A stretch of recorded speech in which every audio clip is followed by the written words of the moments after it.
Peace, love, and bliss, family. You know what it is tonight?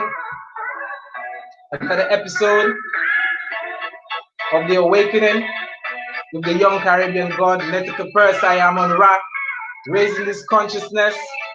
Come in the building, family. Come in the building. Waiting for this. Give thanks and the offer, respect, shout outs.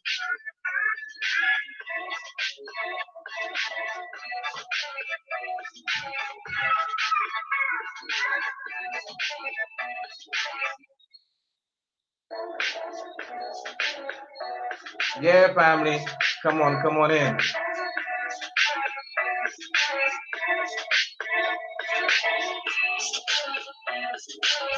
Presley, big up yourself. Yeah, long time sister, and give thanks for even coming and tuning in. Gonna make it very interesting. Just waiting for a few more to come in, you know.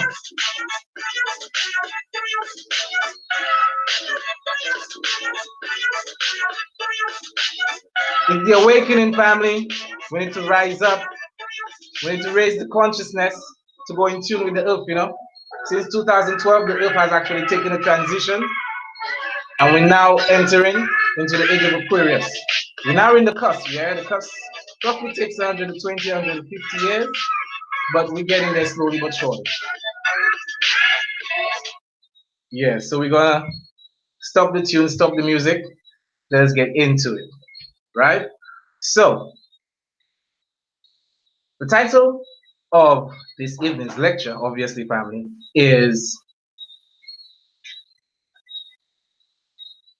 Debunking the Apocalypse of Revelation. Yeah?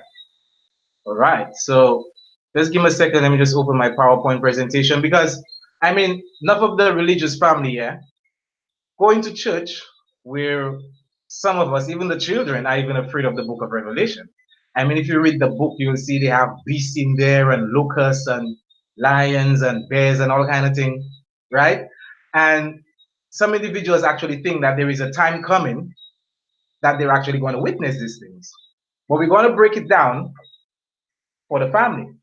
If the family have been watching our previous videos, where we basically debunked and brought about the understanding of the astrological ages, we touched upon how the Bible is also part astrotheology as well as plagiarized history. Okay, so we're basically going to give a rundown with this. Yeah, just waiting for my screen. What is going on here, man? Just a second, family. So the book of Revelation, yeah, is basically told by one John the Baptist. So a lot of people think that this John the Baptist character, Saint John the Divine, is actually a real man. But I'll have the family know, if you go to the Catholic Encyclopedia, right? What's going on with my screen, man? Give me a second, family. I want to bring about this to you guys. And the family on Facebook, I'm just going to switch the camera so you can see what I'm doing, yeah?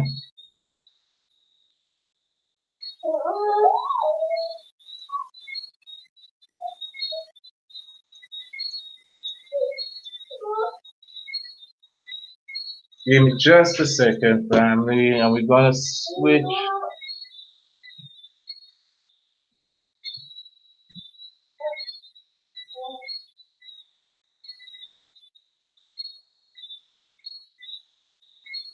Can family see this? Can't really keep the phone like this, so I gotta.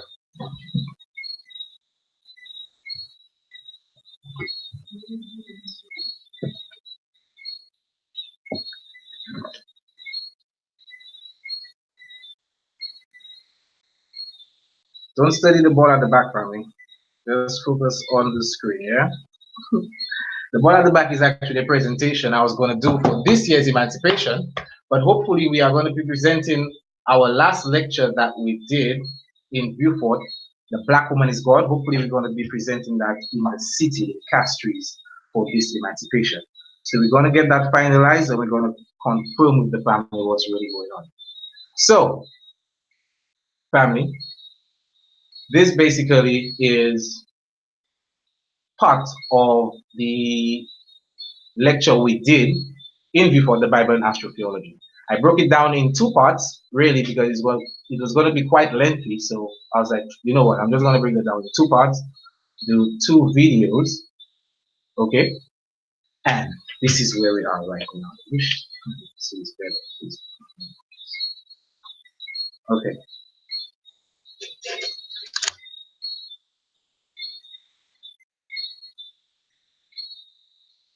So, who is St. John? That's where we were, right?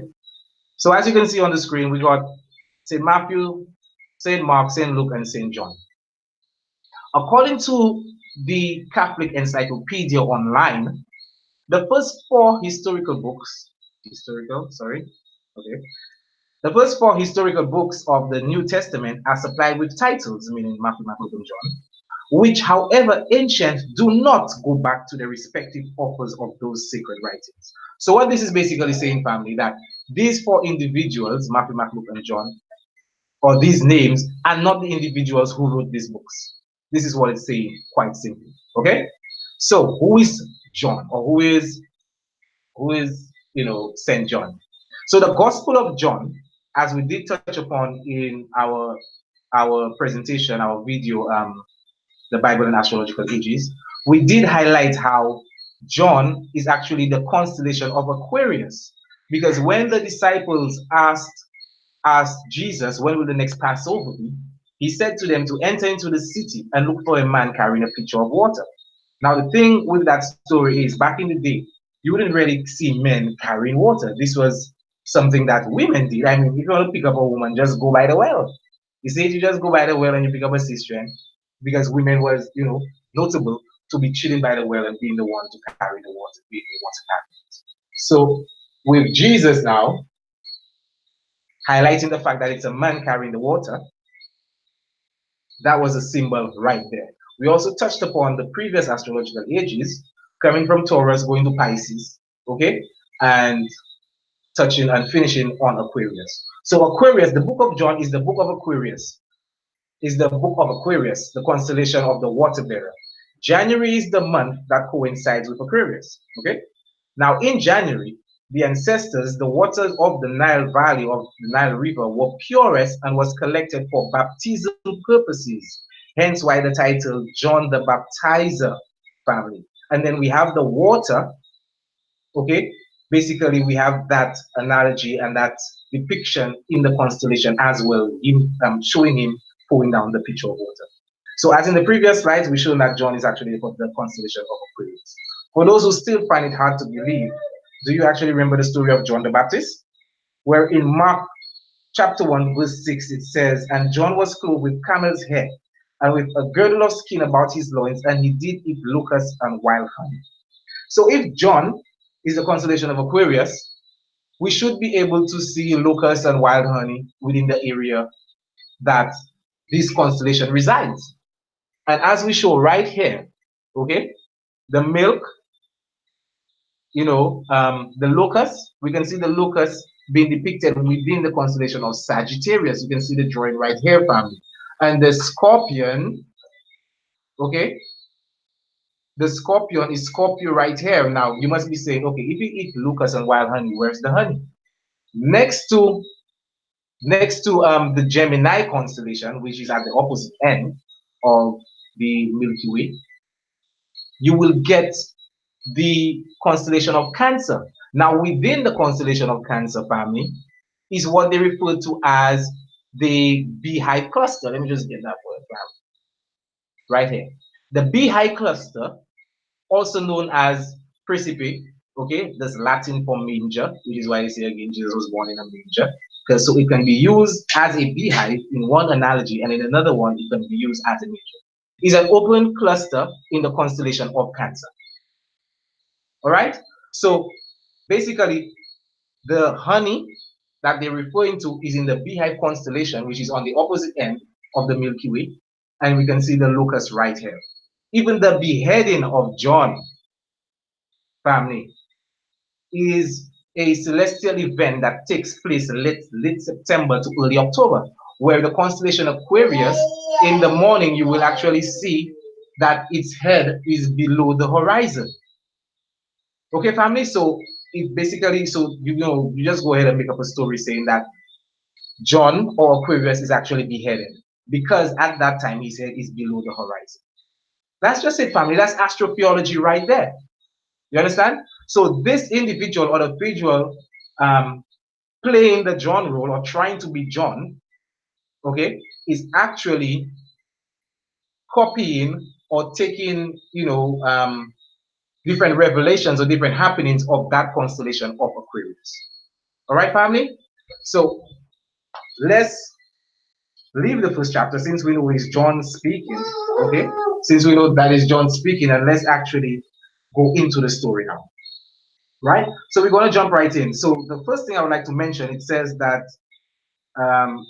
John now went into the vision and he's hearing a spirit. I was in the spirit on the Lord's day and heard behind me a great voice as of a trumpet, saying, I am the Alpha and Omega, the first and the last, and what thou see, write in a book and send it to the seven churches, which are in basically the regions that is.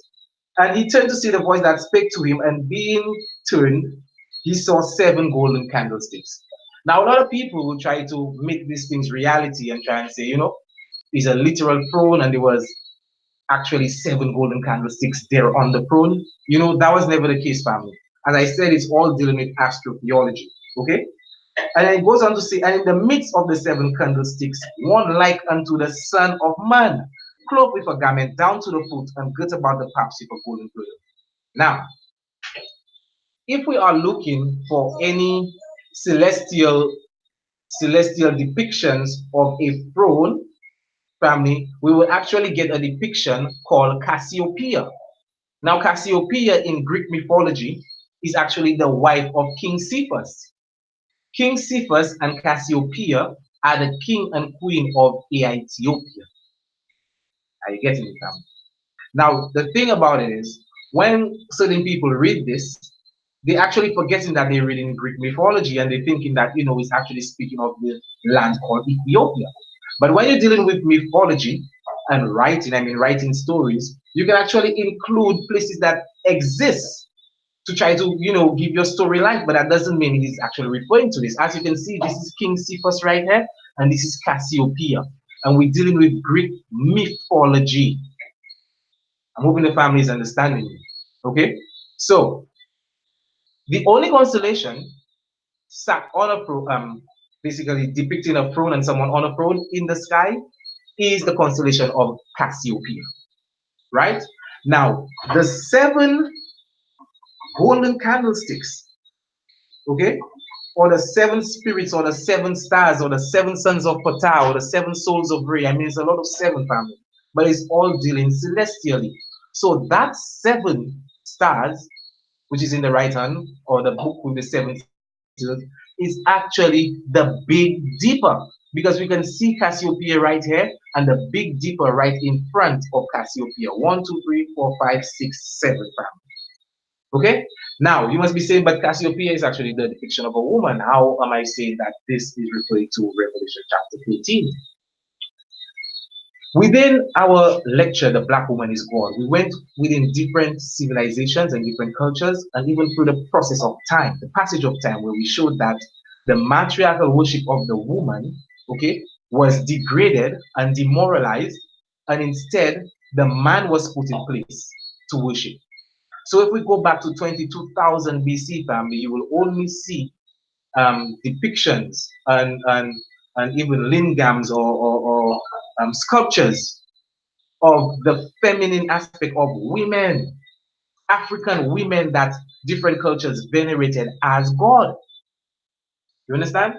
And during colonialism, the conquest of the Europeans with the Eurocentric, male chauvinistic, testosterone-driven mindset obviously degraded the woman because remember they're coming from a Greco-Roman, a Greek and Roman. Anyone who knows Greek and Roman history knows that it's deeply engrossed within homosexuality.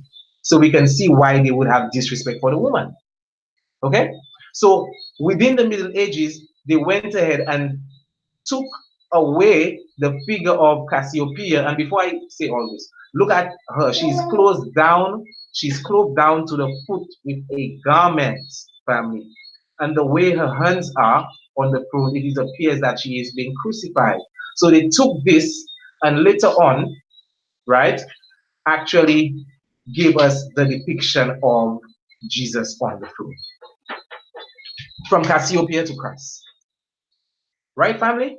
Now, these 4 drawings you will see around the Jesus character are basically the 4 beasts that they're speaking about in Revelation and in Ezekiel. I even think it's somewhere in Daniel as well. But just before we move on to this, right, I was just reasoning with the goddess and I'm showing her the sciences within pictures. Because have a look at this here. This image right here that Jesus is inside of or coming out of. This image is what they refer to as the yoni. The other place I saw this image was when I was doing some research in regards to the Black Woman is God lecture, right? And I went into Hinduism. And there is a sect of Hinduism called Shivaism or Shivaism, where they worship predominantly the god Shiva.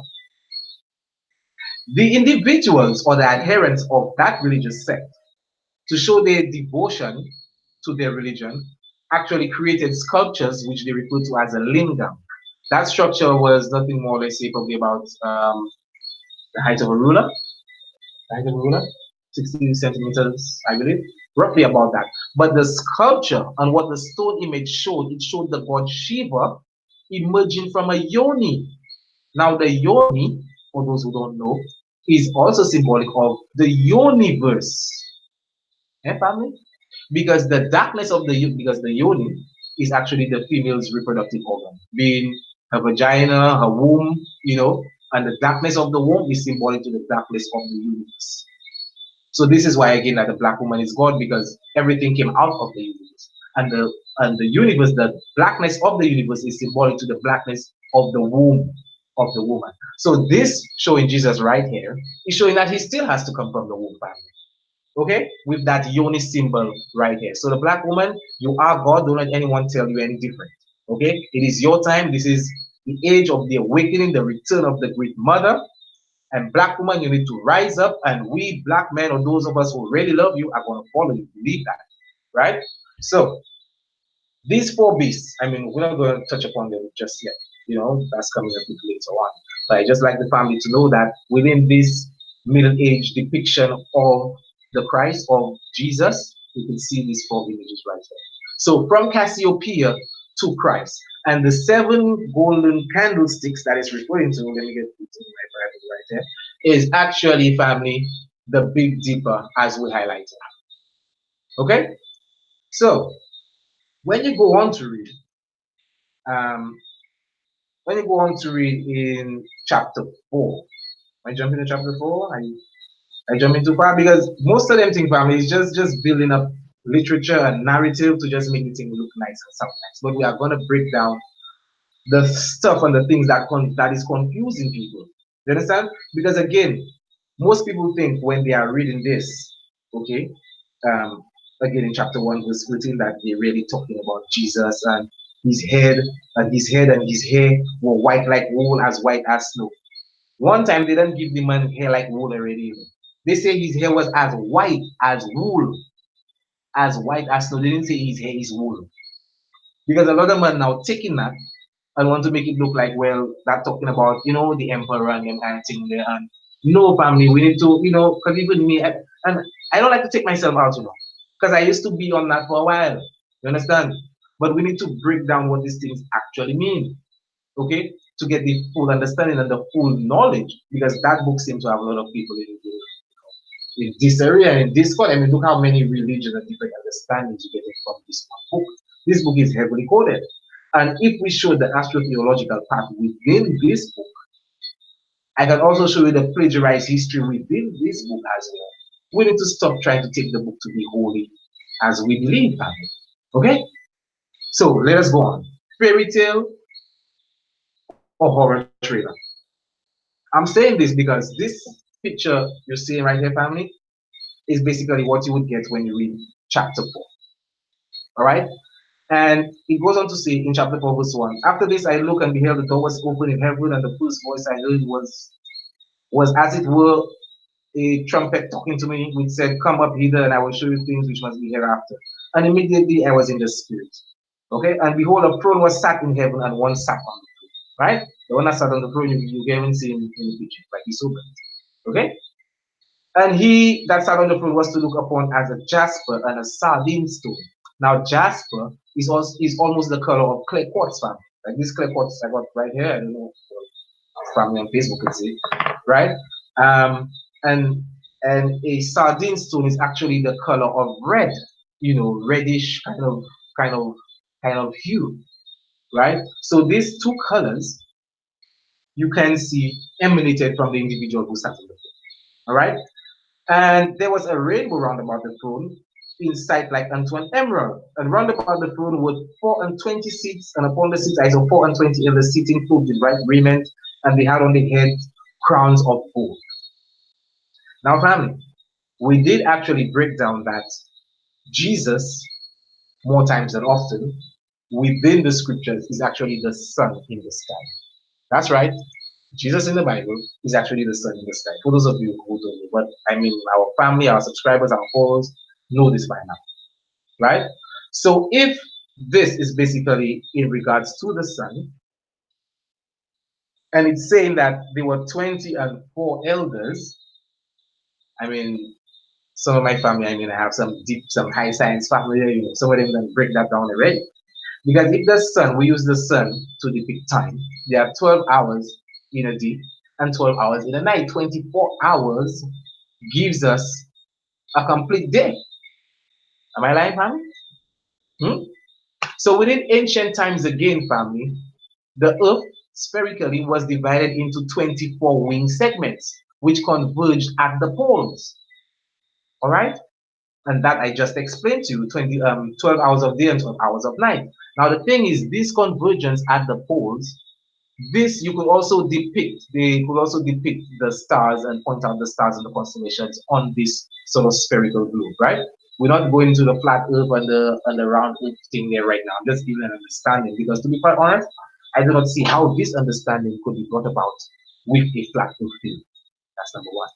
But anyway, close to the convergence, because remember it's 24 seats and 24 elders, but all of them have crowns of gold. So where the crowns of gold come from? I mean, which one? Okay, so you try should be 24. So where the crowns of gold come from? The crown of gold come from near the convergence. There is actually a constellation known as Coronus Borealis, family, and it is the picture of a crown.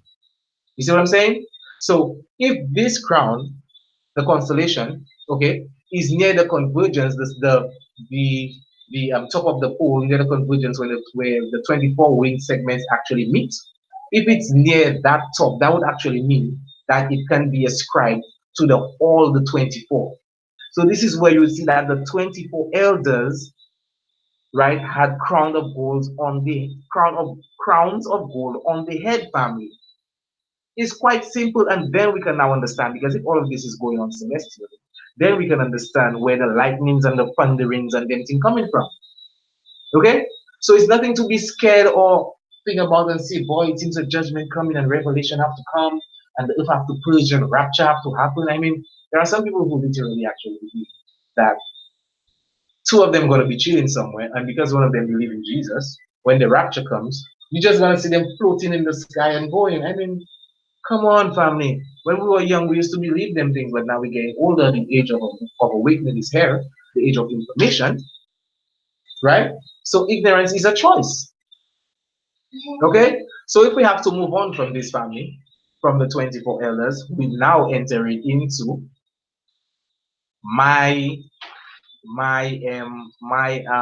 actually, before we go into Revelation chapter 5, which is a juicy chapter,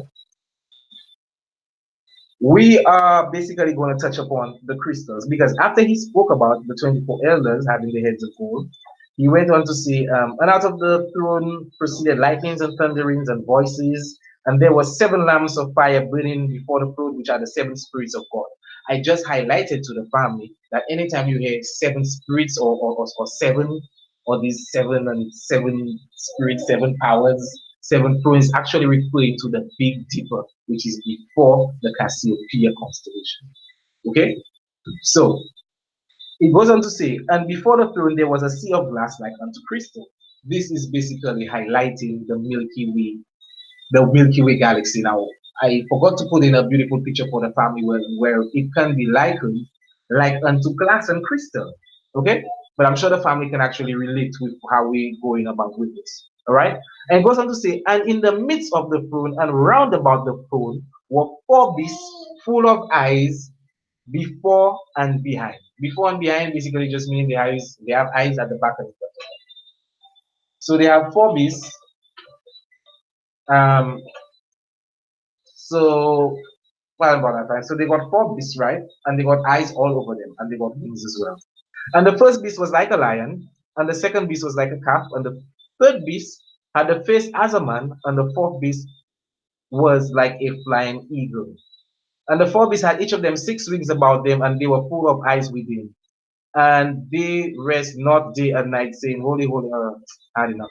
But anyway, what I'm getting at here is, family, that these beasts, saying that they were, each of them had six wings. Okay? These are not literal beasts to be fearful about, family.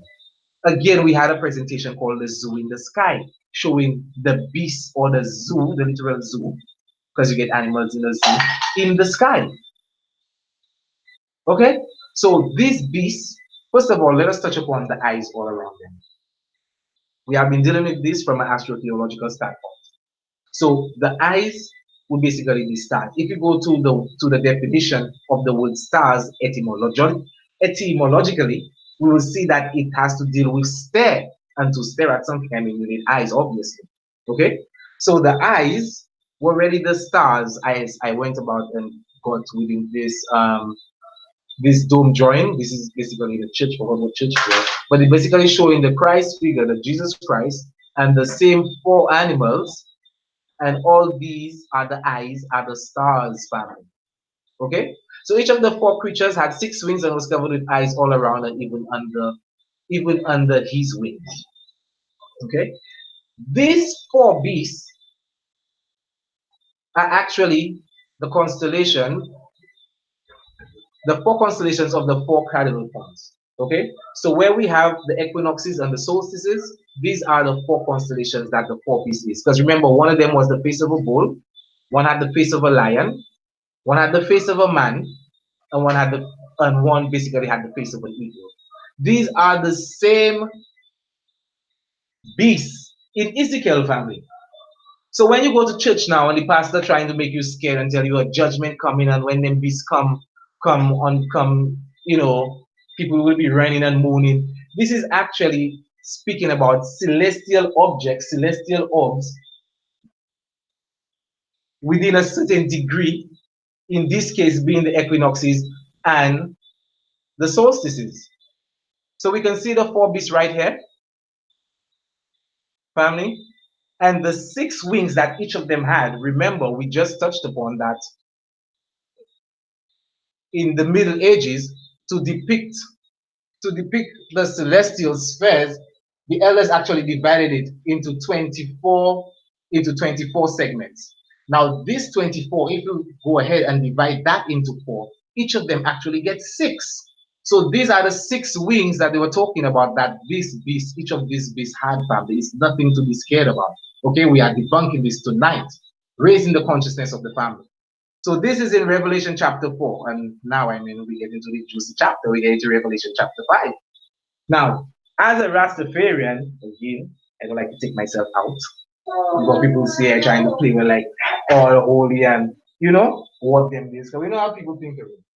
Right? But it's the age of the awakening. We actually know where we're putting ego aside and we're dealing with the thing head on. Give thanks for the family. So, In Revelation chapter 5, it goes on to say, and I saw in the right hand of him that sat on the throne, again, it was never a him, it was a her on the throne, as we also highlighted in our Black Woman is God lecture, all ancient civilizations venerated the Black woman. So, and I saw the right hand of him that sat on the throne, written within and on the backside sealed with 7 seals. Again, we showed that the 7 candlesticks, the 7 powers, 7 spirits of God, 7 seals is actually the Big Dipper family.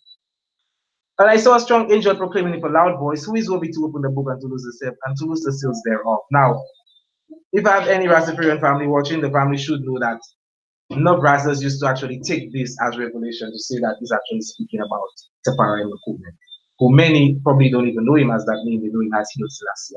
But Haile Selassie is not his name, it's actually a title, right? So we, enough time we'll use that verse to show that we're actually referring to the man. And it worked for quite some time. But then we still have some little questions within there, right, that we are sort of afraid to ask, again, because of that ego thing. Okay, but we're dealing with that tonight. So, and no man in heaven, verse 3, continuing and reading, as they would say, and no man in heaven, nor in earth, neither under the earth was able to open the book, neither to look thereon. Now, the thing about this is, while we say is the king that was speaking about, we see the thing saying, no man in heaven nor in earth and was able to open the book. So we should get from that understanding he's not actually a literal man, family, right? So, and I wept much because no man was found worthy to open and to read the book, neither to look thereon. Again, it is not a literal book, family. Because a lot of people seem to think as well, and a lot of Christian religious zealots actually say that God gave us the Bible.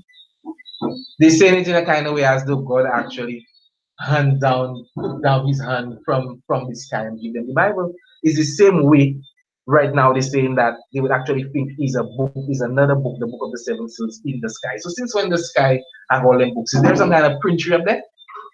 Huh? Is there some kind of printer up there, family? I mean, I don't understand what's going on. Okay? And he said, and I wept much because no man was found worthy to open and to read the book, neither to look thereon. And one of the elders, remember the 24 elders, I guess the 24 segments that the time is divided into. And one of the elders said unto me, because remember, this is actually like a play. This is scripture. Remember? Scripture. When you write in movies and you write in plays, you write scripts, family. So they basically, that almost they're like, they have an exam and they tell a few people, write a story about the stars for me. Let me see which one looking nice or which one actually sounds better. I will put that in a compilation with all the students. So this basically story of the individual playing to be John seemed to have been, the victor or the story that they actually liked. But moving on, they said, and one of the elders said unto me, weep not, behold the lion of the tribe of Judah, the root of David, hath prevailed to open the book and to loose the 7 seals thereof. So you must be saying, but the which one? So it is not the emperor that's talking about. What that talking about? Again, family. I mean, my astrological family, the family that know I'm all about this astrology, should know that we're gonna break this down. I don't even have a zodiac wheel there for you, right? But anyway, let me just try to explain it right here. There are 2 signs that are very fundamental within the zodiac. Okay, we have the sign of Aries and we have the sign of Leo the lion. Why are these signs important? Jawish, why are these signs important? These signs are basically important because if we have a look at, let me go and get a nice image for that. Right here. Yes, this one right here. If we look at this image of the sine wave family, okay, this is the path of the sun, path of the equator of the sun, right? This is the equator. This signifies the equinox. This signifies the solstice. There's one solstice here. There's another solstice right here. Now, the bottom part of this, as you can see, I've actually highlighted different synonyms they would use for when the sun is within this 6-month period, because this is when the sun is victorious. Okay, and this part right here, which is the winter months, we get more hours of night than of day, family. And up here we get more hours of daylight than of night. Okay, so when the sun is emerging from the darkness and he crosses over or he passes over, we touched upon this, family, I think in Debunking Lent and Eastern Passover, right? When the sun passes over the equinox or the equator, highlighting equal day and night, okay, we actually get the first constellation of Aries. So Aries is very important because it signifies the Son of God, right? His ability to conquer the darkness and prevail again. And this is the time of spring. Isn't spring fundamental, family? Hmm? So within this constellation, Aries, it is very significant because again, before I can't even access my phone. Within one of the councils held called the Council of Trullo, which is one of the councils that was necessary to bring together this religion they call Christianity. Within the Council of Trullo, they have what they call canons, and canons are basically where they re-edit and make changes to the scriptures that they already have. Within Canon 82, and the family can go on with the research and type it up. Within Canon 82, the family will see that it is said and highlighted in there that from this time forth, which is the time that they held the council, they are no longer going to use the lamb to represent the Son of God. That alone should seal it up right in the family. They are now going to use the figure of a man. So that means before they were using a man to depict Jesus Christ, they were using a lamb. And it is because, as I highlighted to the family, the Aries constellation is the first constellation when the sun, has actually succeeded the darkness. Okay? Even in the video I have, the presentation we did, the Bible and astrological pages, I highlighted again when Jesus came on the scene and John said, "Behold the Lamb of God." Remember, John is Aquarius. This is Aquarius right here. Behold the Lamb of God, which comes to take away the sins of the world.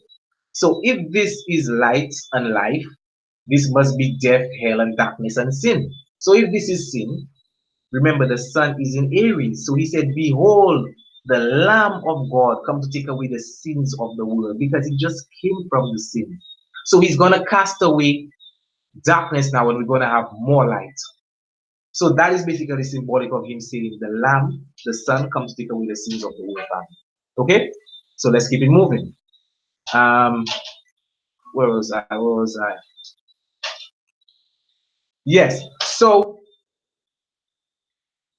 one of the elders said unto me, "Weep not, behold, the Lion of the tribe of Judah, the root of David, have prevailed to open the book and loose the seven seals. And I beheld, and lo, in the midst of the throne and of the four beasts, and in the midst of the elders," so the family can see the four beasts, the 24 elders, all this is in the sky, right? So obviously, the lamb and the lion has to be in the sky as well. Why we want to take that one away from the sky, bring it on earth, but the rest can stay in the sky?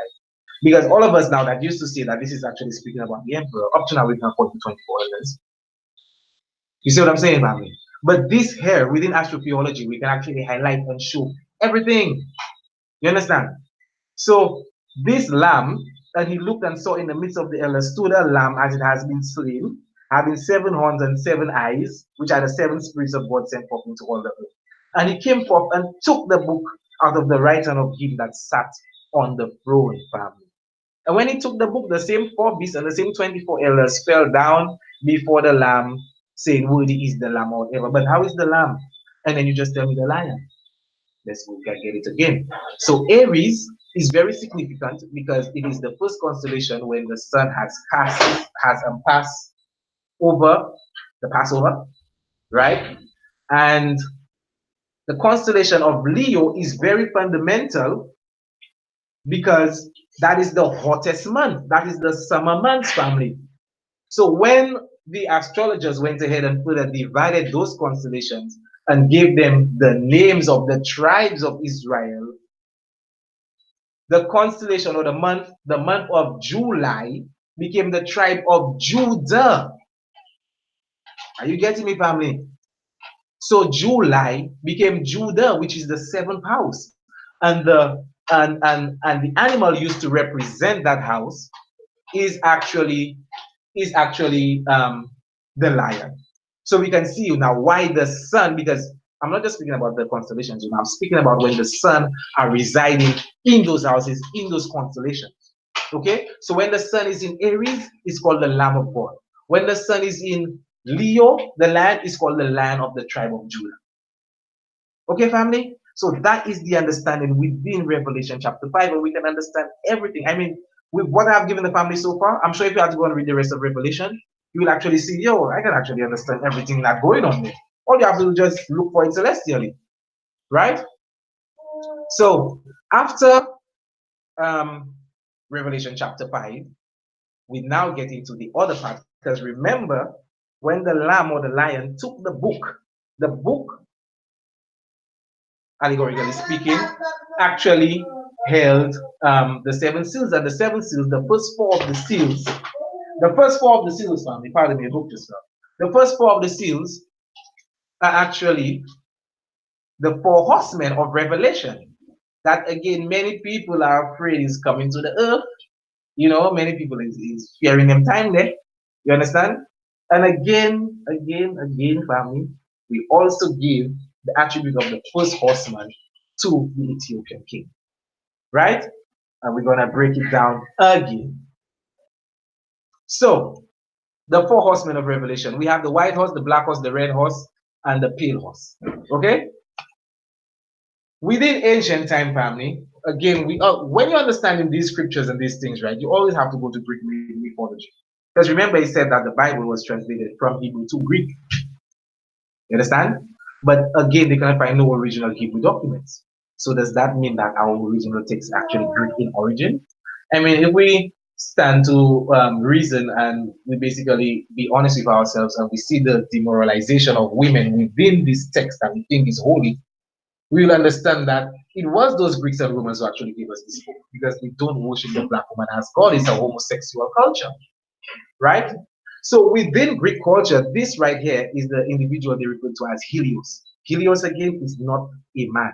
Helios is the name that the Greeks gave to the sun, to Ra, to what the ancestors refer to as Ra. Okay, so Ra to the ancestors, they call it Helios in Greek. Now within all ancient art, they actually gave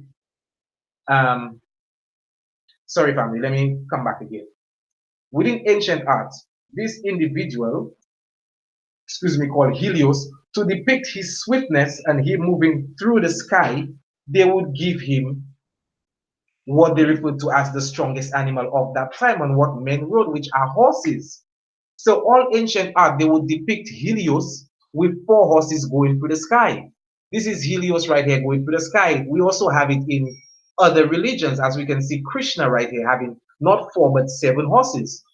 Up here we have in Norse mythology, we have Sol, which is the sun, and Manai. Yes, Manai, I don't know if Manai Bedouin there. Our Bedouin called Manai, you know. Manai is actually symbolic of the moon. Okay, family? So within ancient mythos, you can see the horse symbolism in there. Again, the family should get that one time. If we're talking about the four horsemen of Revelation, and I'm showing you that within ancient art, the sun, while sometimes anthropomorphized as a man, would be depicted with horses. So let's get down to it.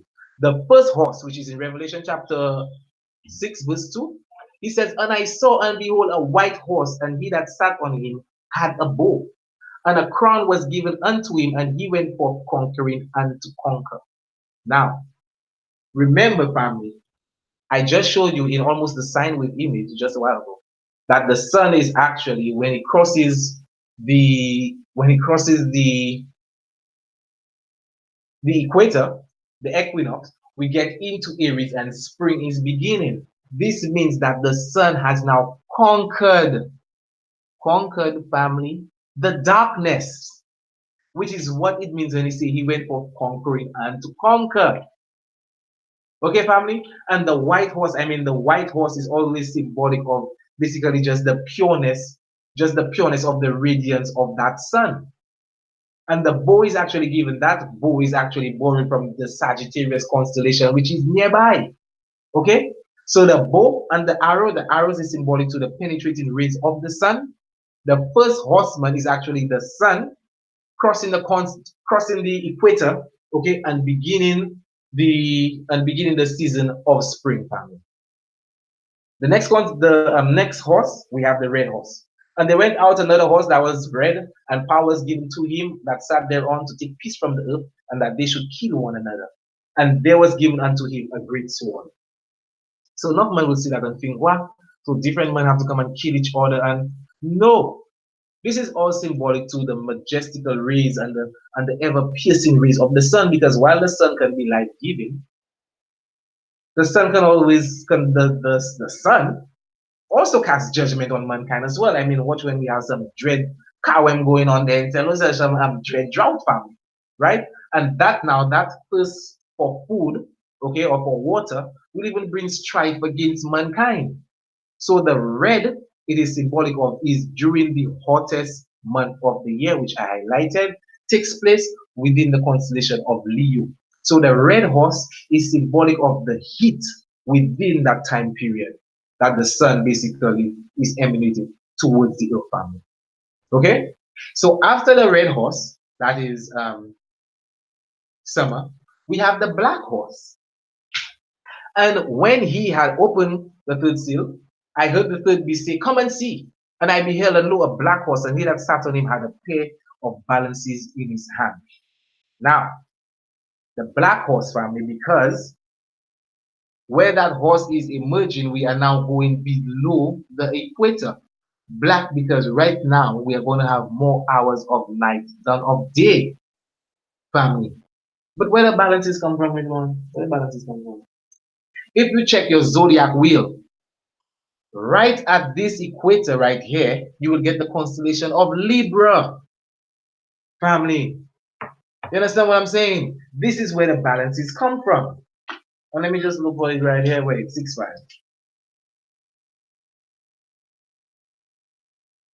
6-5, right. Come and see, and I beheld a lower black horse, and he that sat on him had a pair of balances in his hand. And I heard a voice in the midst of the four beasts, the same four beasts, right? A measure of wheat for a penny, and 3 measures of barley for a penny, and see that thou hurt not the oil and the wine. I mean, that trying to sound like some kind of work going on there, but it's basically saying winter is coming. Okay, look at how cheap these necessities are. Okay, you have a measure of wheat for a penny, right? And 3 measures of barley for a penny. That is showing the abundance of wheat, and it's saying, hurt not the oil and the wine, because during that time you get oil from the olives, and you get wine from the grapes. So during that time, the olives and the grapes were not yet matured, family. Okay, we have to break this down scientifically. It's not no spookism. Okay, we're dealing with astrophysiology here.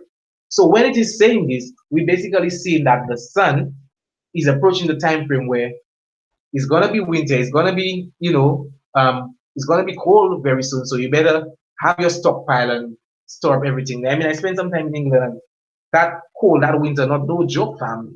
I telling you, that not no joke. And I'm sure if any of the family watching this video overseas or something, you can relate to what I'm saying. That winter ain't no joke, yo.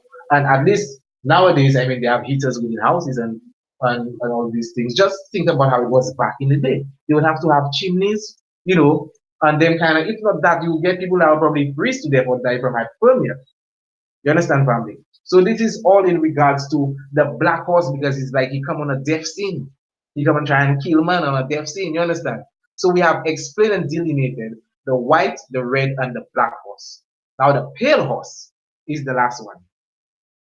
And I look and behold a pale horse, and him that sat on, and his name that sat on him was death, and hell followed him. Okay, that is basically Hades. And Hades, now we're going back again to Greek mythology. Okay, and hell followed him, and power was given unto him over the fourth part of the earth, to kill with sword, and with hunger, and with death, and with the beasts of the earth.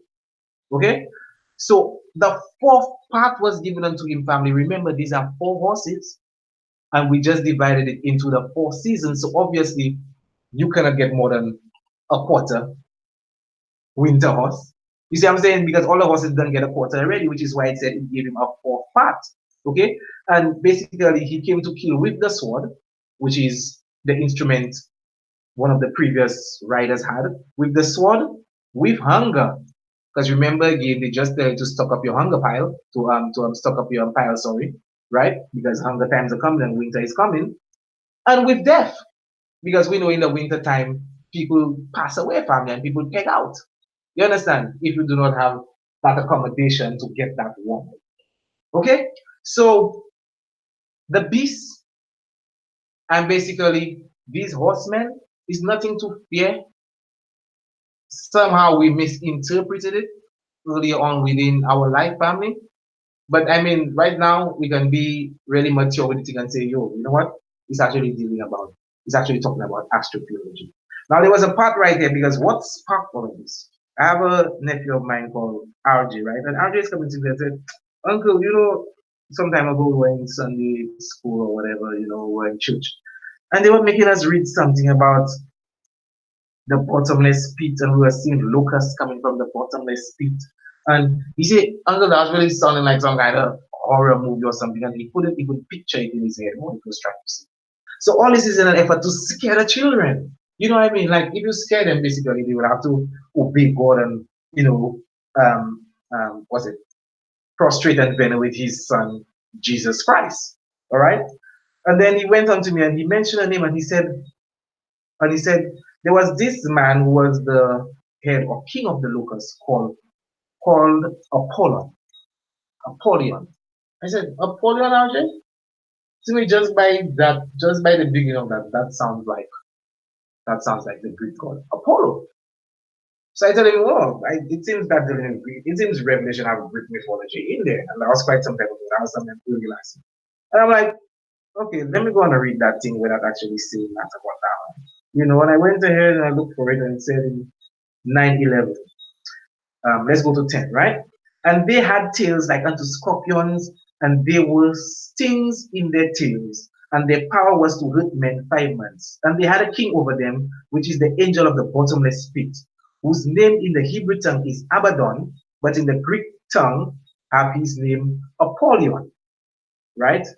Now, Abaddon, which means to destroy, okay, from Hebrew to English, which means to destroy.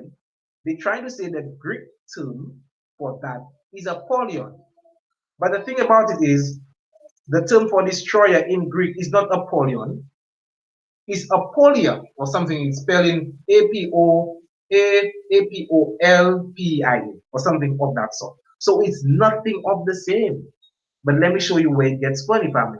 Because Apollo in Greek, right, the god Apollo, one of his sacred animals was the locust family. So they basically say this man right here, that they had a king over them, which is the angel of the bottomless pit. He basically is the king of the locusts. All right. Now we have to be careful with a term called eumerism. Okay, eumerism was coined by one of these individuals called ephemeris. And he basically went around the world and got different myths and legends and trying to see there are certain kings and people in the world today who fit these myths and these myths are actually coming to life. Now I'm gonna just go ahead and blow the thing out of proportion, and right now people are trying to coincide stuff in the Bible with actually what's going on right now and say, yo, he's talking about Naaman, that part of the Bible is talking about Naaman. Mind you, when they say that, it can only be one verse that coincides. The rest of the verses cannot coincide. You understand? So we have to be very careful with this kind of individuals. Okay? So he went ahead and said that Apollo in the flesh is a Roman Caesar named Titus who was in charge of a battalion called the 15th Legion. Okay? Titus's army called the 15th Legion on all of the shields because the patron saint for that army was the god Apollo. So what they did, that army, they went ahead and all of the shields of the army, they carved the shape of a locust on there. And they referred to the army as Apollonius, right? At the end of the war and everything, they besieged. That was when they had the Jewish rebellion, and Rome actually besieged Jerusalem for the Jews, right? For 5 months. Are you getting me, family? I hope you listen to me. For 5 months, they besieged the Jews, right? And this individual, I mean, because he has the locust, because his whole army is called Apollonius, and they made him Caesar, and Caesars now are to be venerated as gods. They just went ahead and say, you know what? That man is Apollo. Now somebody will see that and read that and be like, oh, so that means that then mythology and thing actually have life in it. I mean, all mythology has some element of truth in it. But don't tell me Daman is Apollo. Are we forgetting before the whole war, right? When they went to the church or whatever they went to, the patron saint for these people was actually the god Apollo. So how he can be Apollo now because he do what he do and he fulfill it. You understand, family? So I'm showing you this individual called Titus, right? During the siege, he basically harassed and he killed, right, the Jews for 5 months. Now, if we go to, as I just read, chapter 9, verse 10, it said, and they had tails like unto scorpions, and there was stings in their tails, and their power was to hurt them 5 months, family. So what I've just done here, I basically showed you how those people who gave us this Bible to confuse and further perplex the people. Okay? They took a part of history, which is the siege of the Jews, right? The Jewish rebellion. They took a part of history, they plagiarized it with some Greek mythology that they attempt to give life through this individual called Titus. So you see the confusion, family. So they're just confusing the family left, right, and center. I mean, how can you give people this right here, right, and expect them to understand it? Which is why most people cannot understand Revelation and they're basically scared to read it, especially the youths. And most of us, the adults, misinterpret Revelation, again, still holding to the nation and still holding to the belief that possibly 2,000 years ago, this individual called the Christ came to die for our sins. But I ask you, where does sin come from? Well, they say sin actually comes from creation. From creation, but who gave us sin from creation? Again, we have the woman family. Remember, those Greco-Roman individuals don't like women. If we go down further, if you go in any dictionary, just look up the word for curse. Look up the definition for curse, sorry. The last definition for curse you will get is menstruation. You understand what I'm saying? So they have made us believe that the menstruation of our divine goddess, and I can even call her a god because the term god is a neuter noun. It can apply to both the masculine and the feminine principle. Okay? They have made our goddess seem something undivine and unevil and holy, unholy, when the black woman is God. So you see what I'm saying, family? So these individuals try to demoralize and and and and demonize the black woman, saying that she brought sin into the world, when really and truly she gave all of us life. Right, family? So we need to do away with this and come to the real understanding. I mean, it's the time of the awakening. And as we just explained and highlighted, the four horsemen are basically the four constellations which we highlighted. Okay? And we broke down the beast family also being the cardinal points, the four cardinal points, because each sign, each season has three constellations, which are basically described in. Give us a second, family.